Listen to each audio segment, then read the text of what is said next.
Hi dear friends and subscribers, welcome to Cricket Happenings into the final report of the nokiA T20 Champions League 2011. And well, the Mumbai Indians have lifted the Champions League 2011, and for the first time they lifted the Champions League 2011 trophy. And what a feeling it would be for them. The reason being that they were crippled with a lot of injuries, no Sachin Tendulkar, no Munaf Patel, no Rohit Sharma.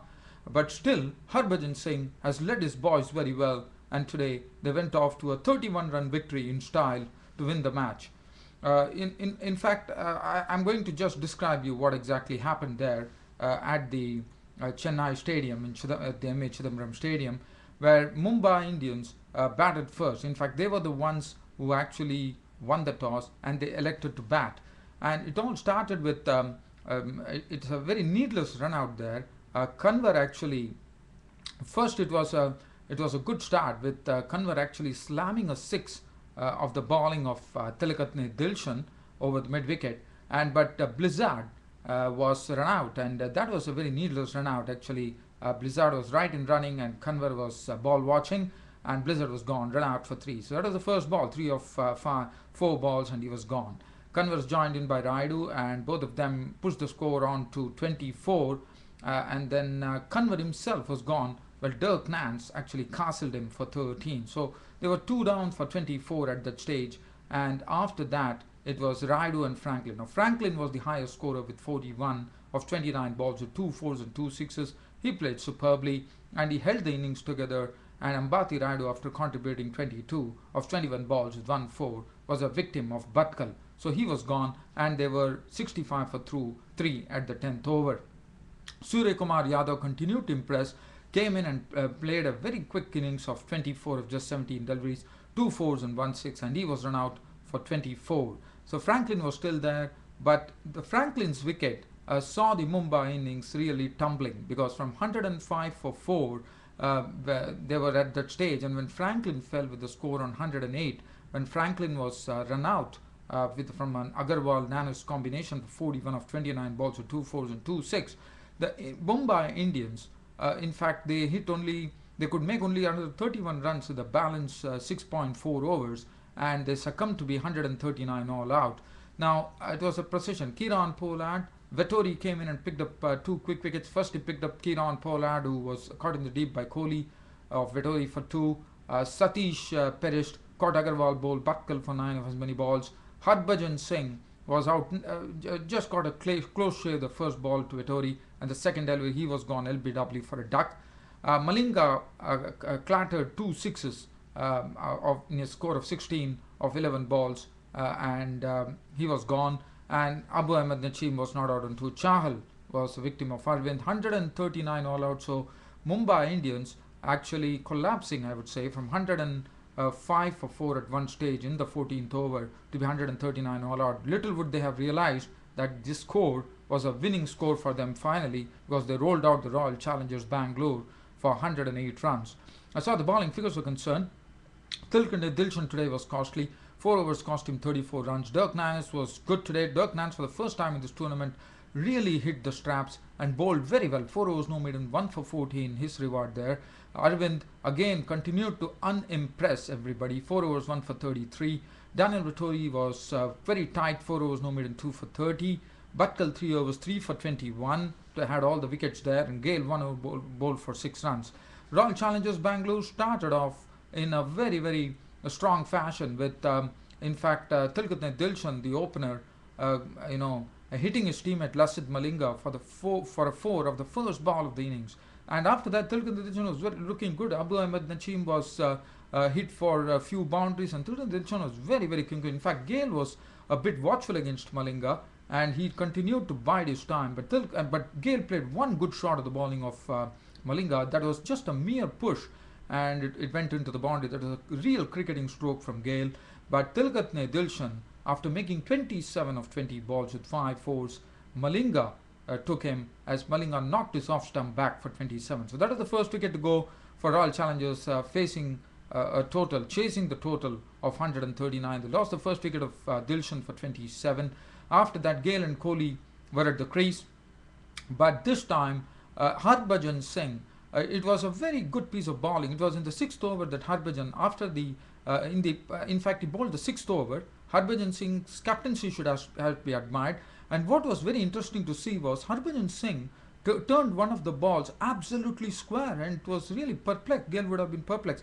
And Harbhajan Singh, seeing this, he started putting more pressure on Gale by bringing in a slip, and that's what contributed to this dismissal, even though there was just little doubt about it. And Gale, the next ball was LBW ball Harbhajan Singh. Probably he was a bit tentative, and he was LBW ball Harbhajan Singh for 12 balls with 1-4, and they were 42 for 2 in 6 overs. After that, Mayank Agarwal and Kohli were there, and both of them slowly pushed the score together and not taking much risks, and stabilizing things by taking the score 67. But Mayank Agarwal, Chahal, and this was the time after Malinga and Abu Ahmed Najim. Once the spinners came, I thought Royal Challengers Bangalore were in a real fix as to play the strokes or whether to really defend. And Mayank Agarwal decided to wield the long handle, and Pollard almost got the catch dropped off his own hands. It bobbed out of his hands, but he managed to cling on to it in the deep, and Chahal was the bowler. That was the wicket to go. Mayank Agarwal was out for 14, and they were 67 for 3.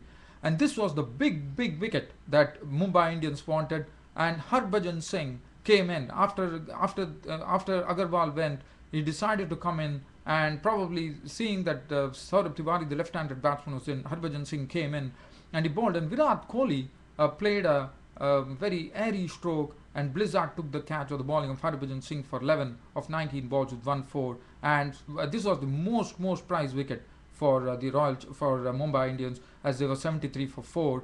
And then suddenly things started going absolutely down for the Royal Challengers Bangalore, as Arun Karthik was promoted in the batting order through his bat, and Chahal was the bowler, the leg spinner, and he was caught in the deep by Pollard for a duck, and that made it 74 for 5. And the pressure kept keeping on increasing, as it was Mohammad Kaif who came in and joined Saurabh Tiwari. Saurabh Tiwari was there at the other end, but wickets started falling at the other end, but Mohammad Kaif was caught by Kanwar of the bowling of Pollard for 1, and that made it 81 for 6 for the Royal Challengers.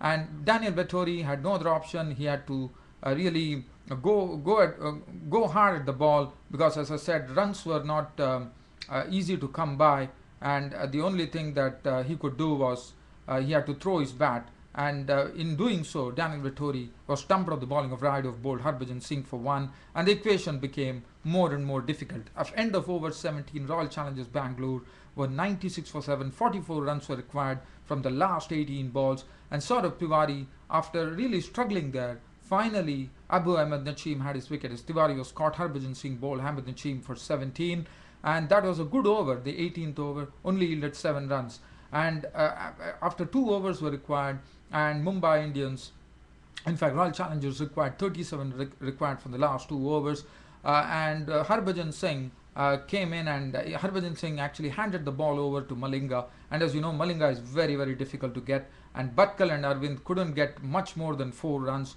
and after that, in fact, Arvind was castled by Malinga. Malinga tried to, in fact, Arvind tried to reverse paddle Malinga, but Malinga, as you know, is very smart, and the ball was too pacey, and it hit the stumps, and Arvind was gone, and that made it Royal Challengers Bangalore 108 for 9. But it was all over in the 20th over. It was a huge task. 32 runs were required from the last over. If at all, it could have been a miracle.